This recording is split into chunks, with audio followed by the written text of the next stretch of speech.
Mexico was the deadliest country for journalists in 2020. That was the fourth time in the past 5 years that Mexico had led the list in the number of journalists killed. And things only got worse. In the first 6 months of 2020, the toll of journalists murdered in Mexico has already reached 12. This is a freedom of expression crisis, sustained over the past 15 years. In the face of this barrage of violence against reporters, there has been one single dominating narrative. With 5 journalists already murdered in the last 2 months, Mexico is now on its track to witness one of the deadliest years for media personnel. Latest in the list of victims is Hiba Lopez, director of the online news site Noticias Web. Lopez was shot and killed in the southern state of Oaxaca on Thursday. 2 suspects were later arrested after they tried to flee the scene of the crime. Lopez had previously received threats that he believed were linked to allegations of corruption against a local mayor. We want to turn now to the Americas, where we look at stories coming out of the U.S. and across Latin America. Tonight, more bloodshed in Mexico. Another journalist killed this week in the country. 5 reporters have now been killed there less than 2 months into the new year. Sinclair Esamwa takes us to Oaxaca, where public outrage is growing and journalists are demanding protections. Tonight, a 5th journalist shot dead in Mexico just 6 weeks into 2022. We begin today's show in Mexico, where a wave of murders of journalists in the last 2 weeks prompted reporters and their supporters to take to the streets and protest nationwide Tuesday. I'm here with a lot of grief because more than 100 journalists have been murdered in the last couple of years. No matter how many times we protested, I was in several protests, one in 2008 dubbed We Want to Be Alive, one right after the killing of Javier Valdez. Despite all our protests, the killing of journalists continue. I come here with more sadness than indignation.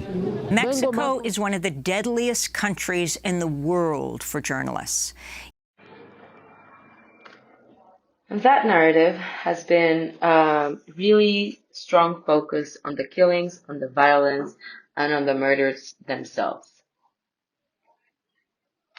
All of the headlines talking about this crisis place the killed journalist first.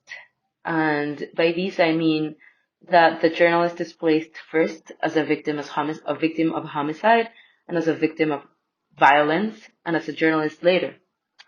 The emphasis is really on the crime, and it's really on that thing that someone else did to the journalists rather than on the journalists themselves. This is of course understandable because awareness needs to be raised, but it has produced another side effect, which is this dominating narrative of journalists being bodies. Journalists being massacred people and people who are victims of homicide.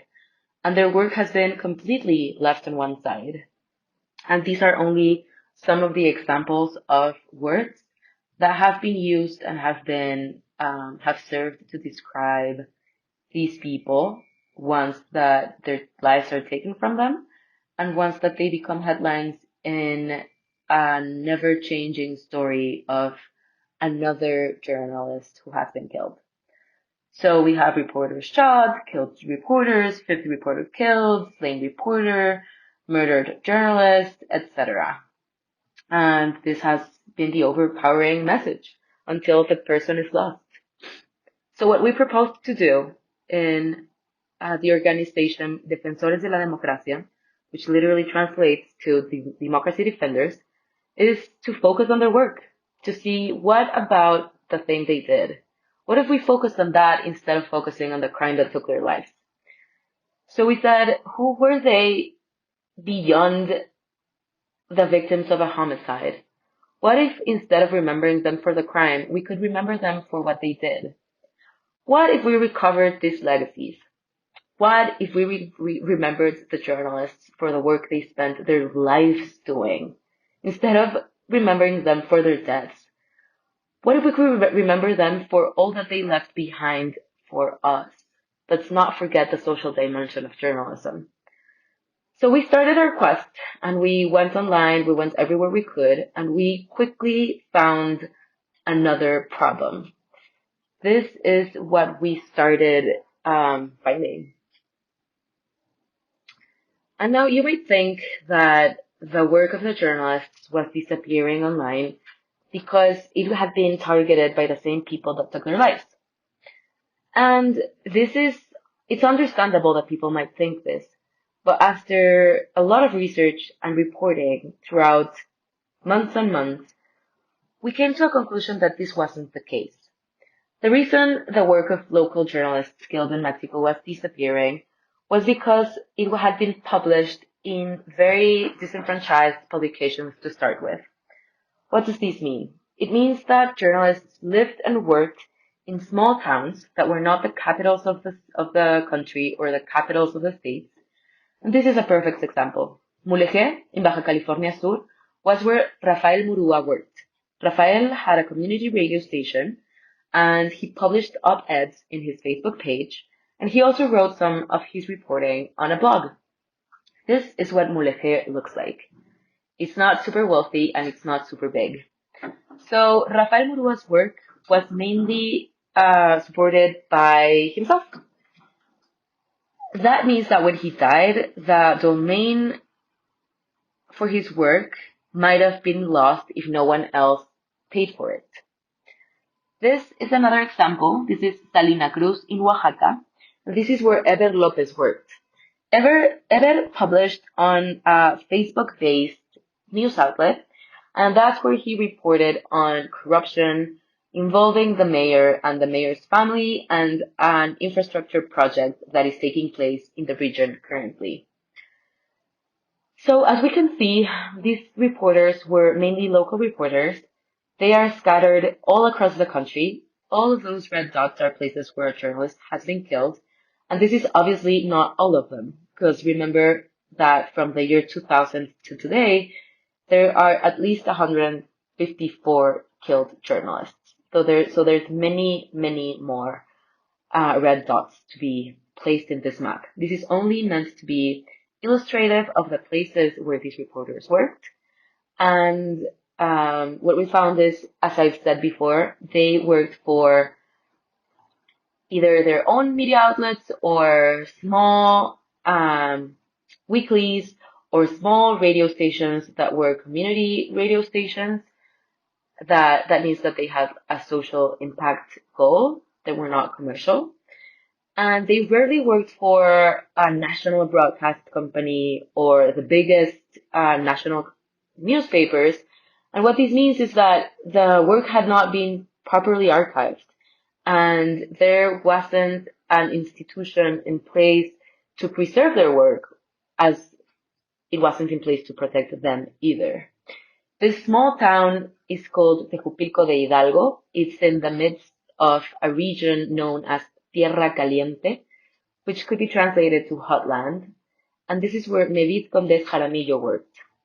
Nevid had founded his own media outlet, El Observatorio del Sur, and he published Facebook Live videos where he held the mayor of his town accountable by saying they didn't have any medicine in the hospital or that their schools were half built. And Nevid was also murdered. So what we did was, once we understood the nature of the work that they produced, we also understood why most people do not know their work, because it was very local, and it's disappearing. And we also understood that the fact that their work is little known is also one of the reasons why they are murdered.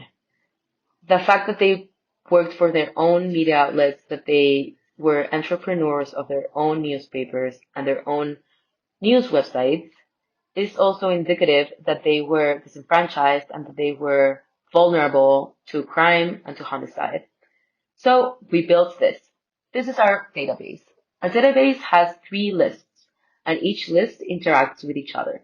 The first list, aggregates information, biographical information of journalists.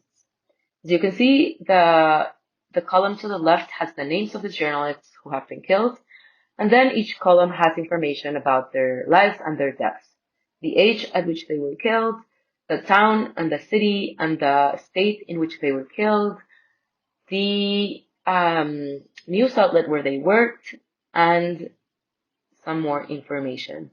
You can filter by the name of the journalist, and this way you can see more information about who you want to get to know better. And in this moment, we're going to look into Leslie Ann Pamela Montenegro del Real.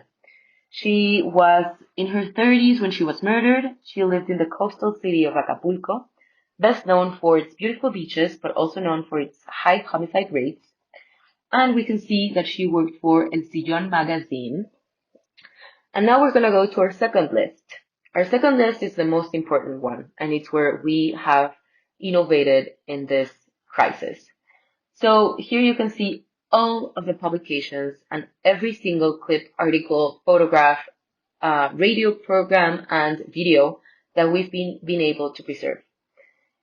Each row is a single clip by a killed journalist. Here you can see that we have the name of the journalist, the position they had in their newsroom, the topics they covered, the title of each clip, and even the text.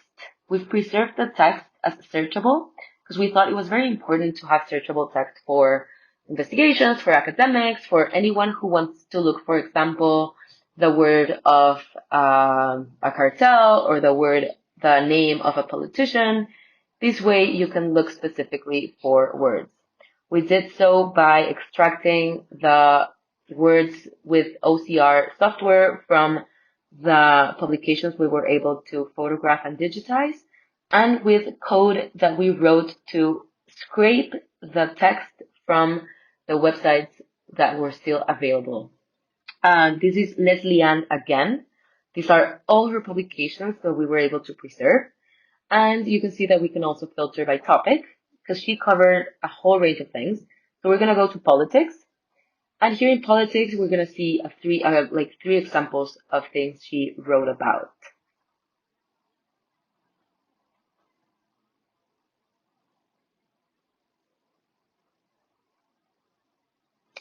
This list, I might add, interacts with the previous list through the column of name. So everything is interconnected in our website. Here you can see some of her reporting. You can see she was writing about a local public servant and what they were doing until she was obviously murdered in 2018. She was shot as she was dining with her husband one night out in Acapulco. Finally, we can go to the third list, which aggregates information of the media outlets, and we can go and search specifically for El Sillón magazine and El Sillón TV, which is where Leslie Ann reported and published. We will go to the link of El Sillón magazine, and as you'll be able to see, it takes us directly to a Facebook page. The Sillón magazine lives on Facebook, and here's some of the latest publications. I believe her husband is still publishing some local information, but if we go to the website domain, it doesn't exist anymore. Now, what we did was, obviously, the database in itself, it's hard to consume. So here's a better view of all that trove of information. And here are texts by each of those journalists who are comprised in our database. And if we search for the keywords of Leslie Ann and we click enter, we'll be able to see pretty quickly on the search bar in the right corner, in the right down corner of the screen, that it's searching for the name of Leslie Ann amongst over 11,000 clips. So this is what we had when we first launched this archive.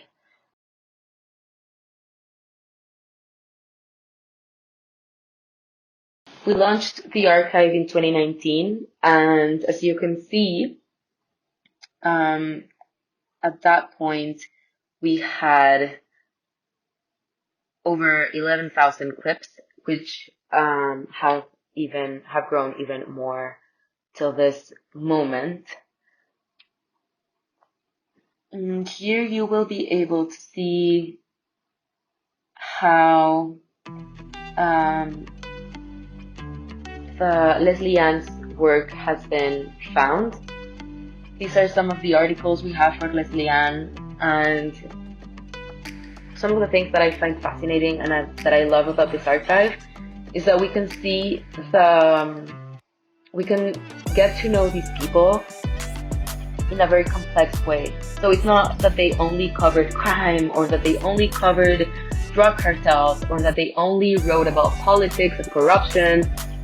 These were complex people, and they wrote about a bunch of stuff. So Leslie Ann had a lot of content about makeup, a lot of video blogs about her daily routines, a lot of tips about where to buy your groceries, or how to travel lightly. And these are only some of the examples. And well, once we had all this information, and once we were able to gather this world of information and to preserve it, the next challenge was, how are we gonna communicate it? How are we going to get this database full of people's legacies out into the world?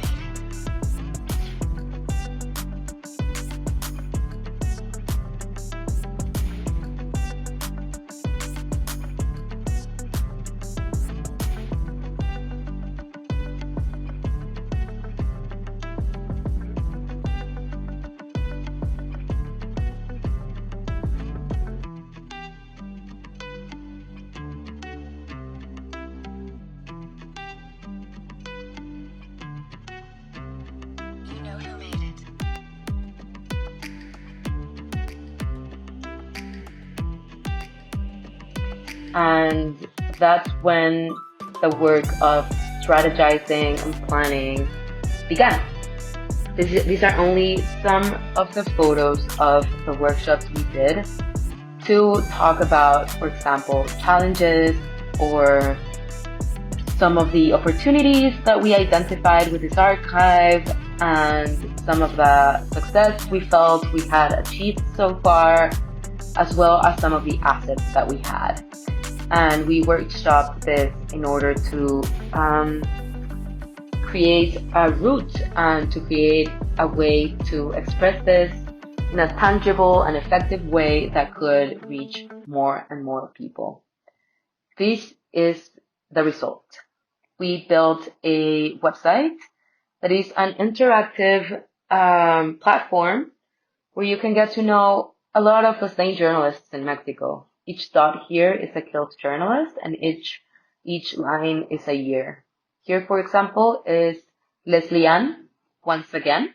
Here, that's her at the top. And here is a small paragraph that is auto-populated with the information from our database for each journalist's profile.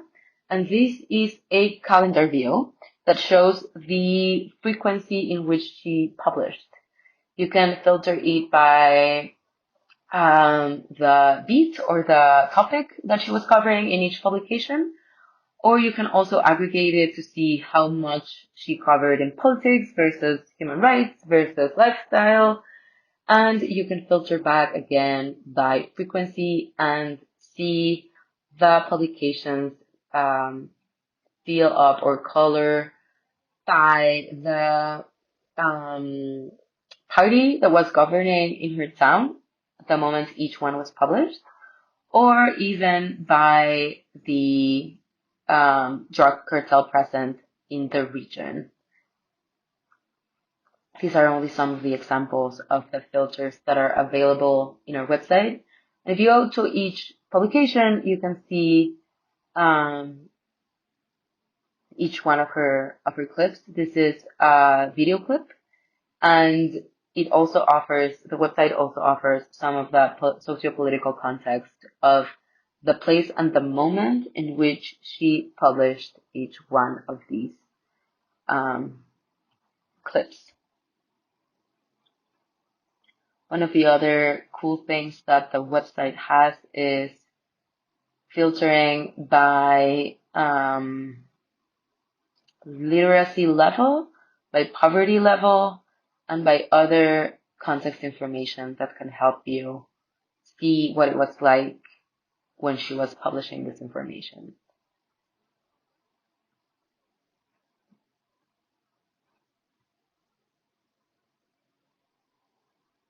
And then if you click here, you can see what she had in common with other killed journalists. So for example, everyone that's connected through the blue lines are people from the same state. Everyone connected through the green lines are people from the same city. And this is only a mock-up, so this information isn't accurate, but it's only to show what the website does. And if you click one of the other people's names, it takes you to their own profile and to their own network, and you can go back to their own personal archive. Lastly, if you go to the advanced search option, you can pick different filters. So for example, you can pick if the platform was print, website, social media. In this case, she published on social media because she mostly published on Facebook and YouTube. You can go to the year of publication and pick 2017, for example, and you can go to who was governing, which party was governing at that moment. And that will take you again to the same clip that we had previously seen. So there's several different avenues to get where you want to go. And this is the day that we presented the Living Archive. We launched the archive in Mexico City in 2019. We printed out all of the work that was preserved in our database, and we placed it around the house where we held the event. A lot of people came, and it was really rewarding that they were consumed by the journalists' work. Some of the family members of the killed journalists came.